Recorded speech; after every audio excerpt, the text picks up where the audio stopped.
दोस्तों, इतिहास गवाह है कि ये देश कभी दुश्मनों से नहीं बल्कि हमारे जयचंदों की वजह से हारा है।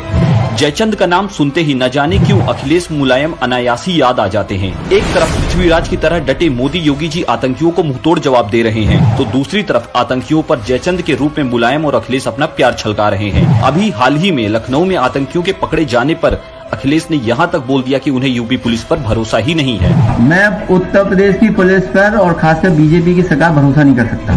पुलवामा हो या सर्जिकल स्ट्राइक, विपक्ष ने हमेशा अपनी ही सेना के वीर जवानों को कटघरे में खड़ा किया है। इनका यह आतंकी प्रेम आज का नहीं बल्कि काफी पुराना है। तुष्टीकरण की राजनीति और वोट बैंक के लालच में सपा ने अपना स्तर इतना नीचे गिरा लिया है कि आतंकियों को छुड़ाने की बात करने लगी है। 2002 में अटल जी की सरकार ने जब आतंकियों पर शिकंजा कसने के लिए पोटा एक्ट बनाया तो उस एक्ट का विरोध करने में सपा सबसे आगे थी।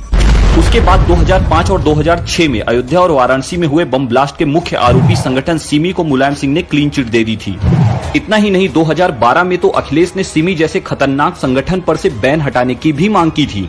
इस संगठन का स्वघोषित उद्देश्य यही है कि भारत को इस्लामिक राष्ट्र बनाना है। इतना कुछ जानने के बाद भी सिमी के जिस सरगना शाहिद बद्र फलाही को भाजपा सरकार के समय जेल में डाला गया, उसके और उसके साथियों पर चल रहे मुकदमे को मुलायम सिंह ने वापस ले लिया था। सपा की बेशर्मी के किस्से यहीं खत्म नहीं होते हैं, इनके दामन पर दाग तो और भी हैं। आईबी सुरक्षा एजेंसी के पूर्व डायरेक्टर मलय कृष्णधर ने अपनी एक किताब में उत्तर भारत के कुछ मुख्यमंत्रियों के पाकिस्तान के आईएसआई से संबंध होने की बात लिखते हैं, जिसके बारे में मुलायम ने स्वयं विधानसभा में कहा कि मुझे पता है कि ये मेरे लिए कहा गया है।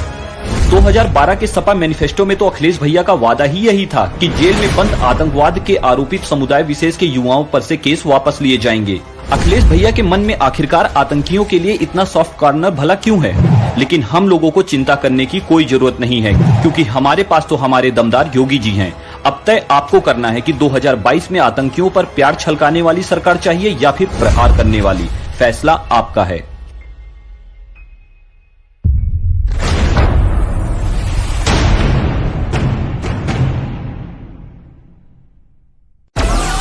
Download Moj.